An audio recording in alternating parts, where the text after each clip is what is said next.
everyone, I am Bahar. I work with students and young professionals to support their career. Today's conversation is not about job titles or success. We will be talking about emotions and a little bit in more details.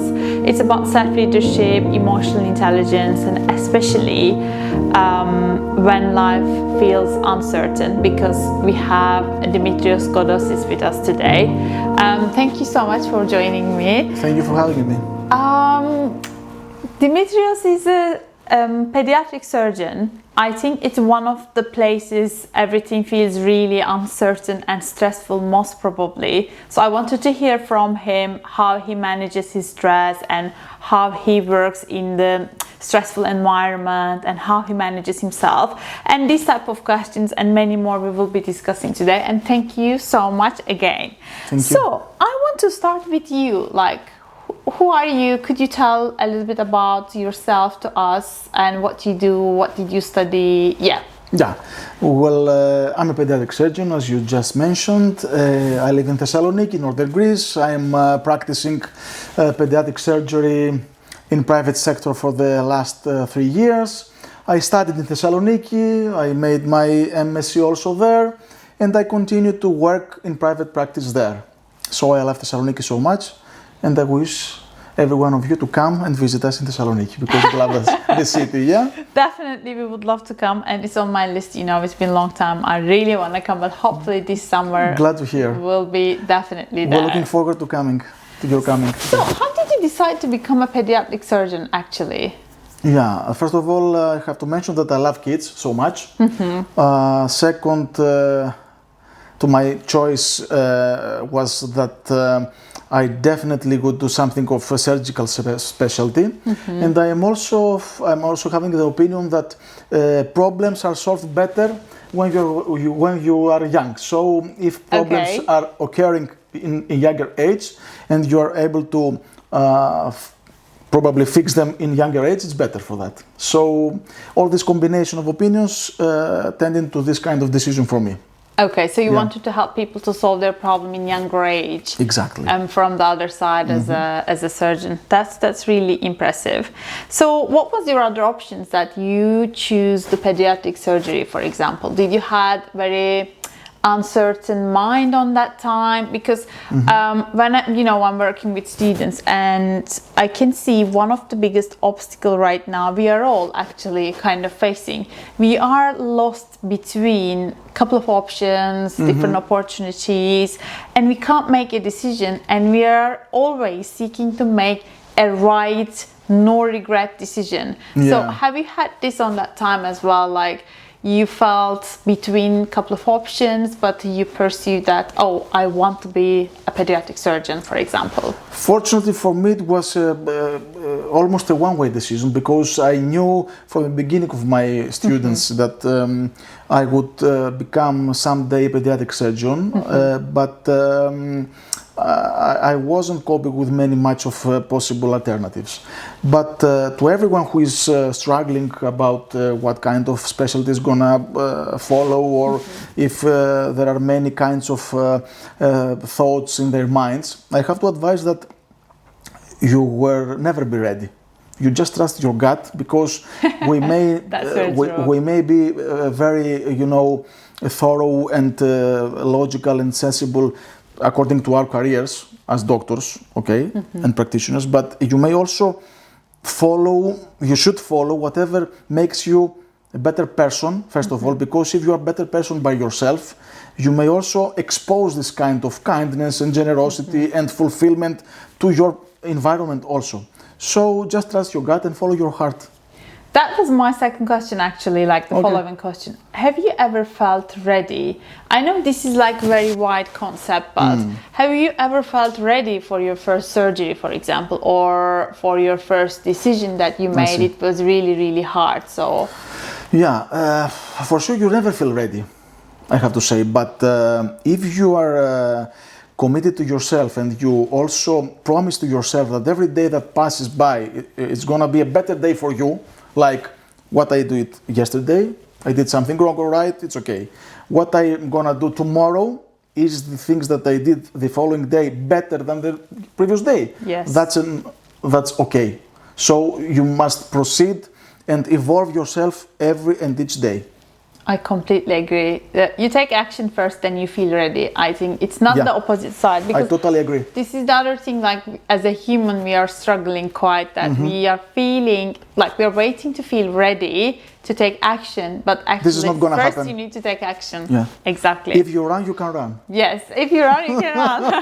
That was the quote I always telling Dimitrios that what was your favorite quote, and I said, if you do run, you can run. Means if you start taking action, then you can kind of start taking action, because this is again one of the obstacles that we are always waiting to make something. Because I have some questions that I want to go in more details now, if that's all right. Shoot. People imagine surgeons as calm, controlled, almost maybe they don't have emotion. This is like a general maybe idea, because we see always the surgeon in front of us. They are kind of delivering the difficult messages, difficult decisions, and they are dealing also difficult situations. So what emotions actually show up to you and how you manage your emotions? Okay, that's a nice question, because as a surgeons we deal with health problems, and regarding my position as a pediatric surgeon, I have to deal with a third. I have to multiply this responsibility by 3, because I have to deal also with the child as a patient, okay, and with their parents also. So there are some challenges there.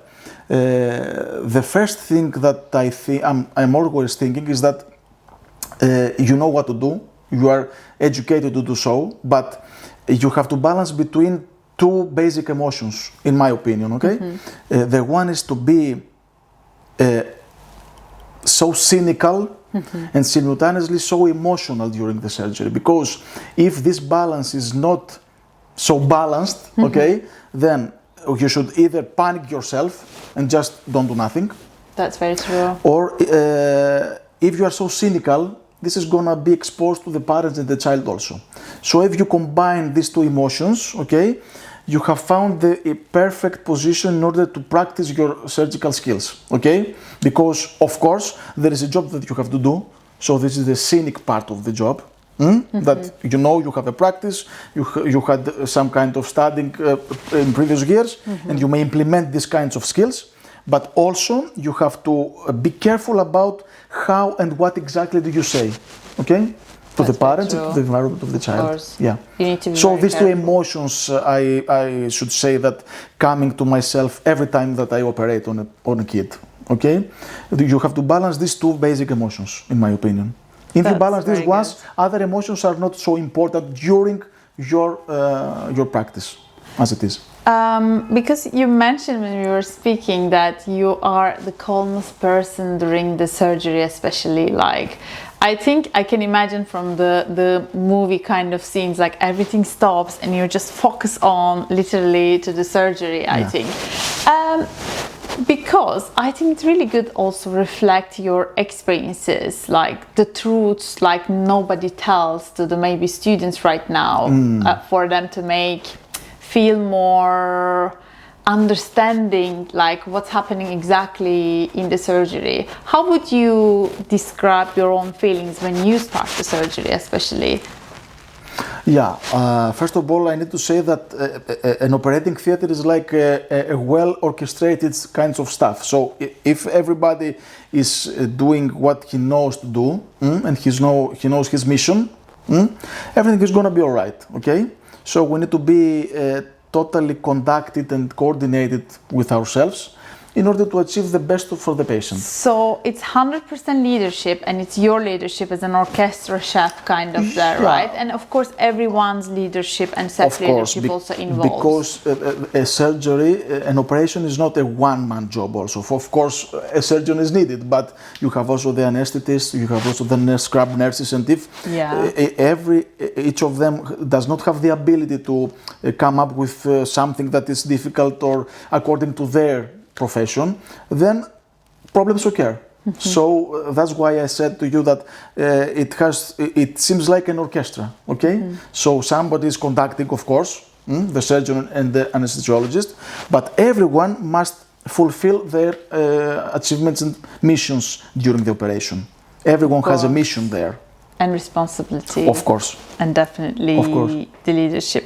And I'm sure there are some moments that where no one tells you exactly what to do because you are the leader already. Yeah. And you also mentioned that you are definitely trusting your gut.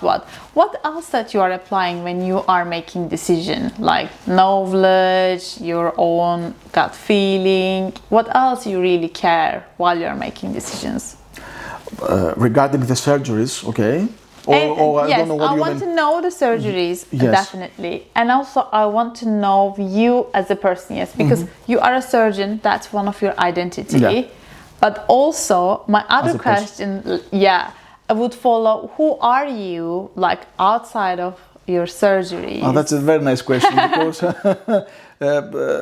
fortunately I have also some other interests. I like training, okay, and evolving each and every day. And also, if you could not find me in an operating theater, you could definitely find me researching about history, Byzantine history, Roman history, and so on. So I'm very, very keen on studying on these kinds of stuff, like history and philosophy. And after that, also training, like cycling or something that makes me feel energetic outside of the operating theater. And I think also for me, as I know you as a friend, you are very emotional. I mean, what I mean by emotional is you're very human also, because as I said, surgeons look like they don't have any emotions, etc. But you're completely opposite. You really care about the people you love. You really care about what you do outside of job, like you have cats, for example, you really love your cats, etc. You are like, you have lots of different other things as well outside of the surgery.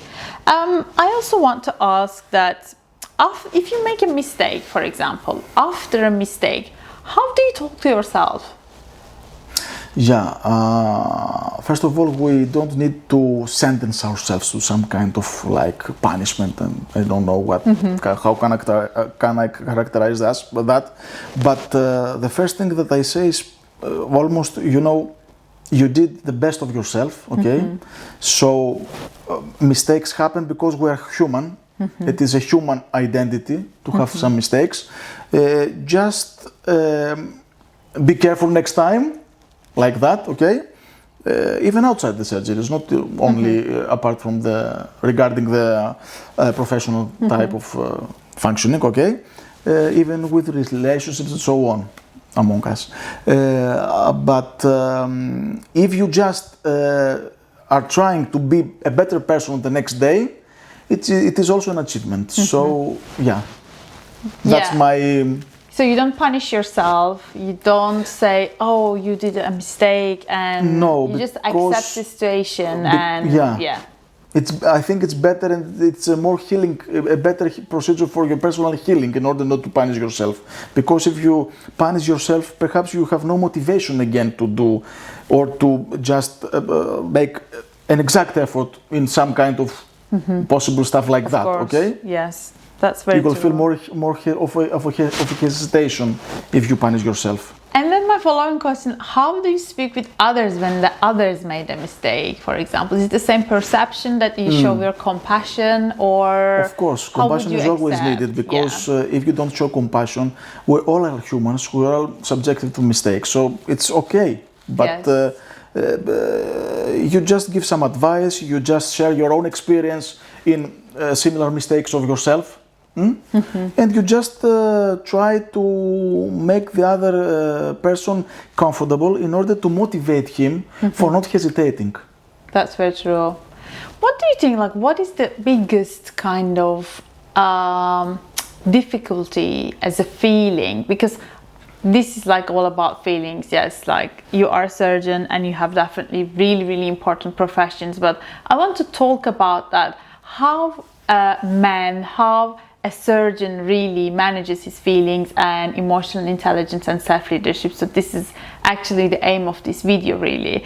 So I really want to ask you, what is the most difficult feeling, do you think, about being a surgeon? Most difficult feeling, I would say, when having the responsibility to talk to parents about very difficult decisions. And this is not so, this is rare, fortunately. Course. But when it's happening, it's very difficult for everyone. So unfortunately, you are in a position that you have to explain yourself for the situation, what is going to happen, and some kind of things are not so easy to hear. Of course. So you have to have the exact words. I don't know if there are exact words to say. I think you do reflect situation, but empathy, maybe a little bit sympathy. You just try to put yourself on the parent's position. How would you treat? How would you have been wanted to treat yourself? If it was you in the position of the parents. Okay. So if you put yourself in this kind of position, perhaps you should find the right words and expressions to tell the cynic truth and the difficulties. I completely agree. In Turkish, we have kind of a proverb. We say, don't do it, the things that you don't want to see from other people. Exactly. I totally agree. Yeah, it's completely true. And also, what would you say to the students they want to become a pediatric surgeon, for example? What would you suggest, or what would you say as a big brother? Okay. They need to be sure what they're going to do. If they really want to do it, they're gonna find out what kind of activities, what kind of path they're gonna follow. Mm-hmm. And despite all difficulties, if they really want it, they're gonna do it. So, as I previously said, let's trust their gut and everything is gonna be all right. I completely agree. I also think, because when we are in such a term, we are making decision. For example, students want to become a spinal surgeon or pediatric surgeon or neurosurgeon, I would say. We listen other people because, yes, we want to collect opinion, but also keep your opinion separated to not be opinion affected. Is something personal. Yes, it's really it's a personal. point of view. It's a point of view of each and every one person. You make the decision, you follow your path, it is your life. Yes. So first of all, your personal motivations, emotions, feelings are gonna guide you through the procedure, okay? So of course, some advice is also helpful, but it's not the proper way to make definite decisions only from advice. I completely agree. And also, everyone is reflecting as their opinion. For example, I am seeing life as a Bahar, and of course, when someone asks me, oh, what is this color? I am expressing through my eyes, means that it's my opinion, it's my life, it's my understanding. I agree. It's really nice to hear others' opinion, but do not stick much to people's opinion, because it's your life in the end. You don't know how is your experience is going to be. Maybe going to be perfect, maybe going to be challenging, but it's going to be yours in the end. And I think it's quite important to be aware in any occupation, actually, like if you want to be surgeon or anything you would like to be, just listen yourself first, I would say. And after this kind of life quotes, I want to ask you, what is your life quotes? Life quotes, that's a difficult question. I suppose that I love many quotes, but I previously told you one, like, You can tell in Greek actually first, and no then problem. Yeah, we can translate, because I really like Of course. Yeah. Let's say first in Greek.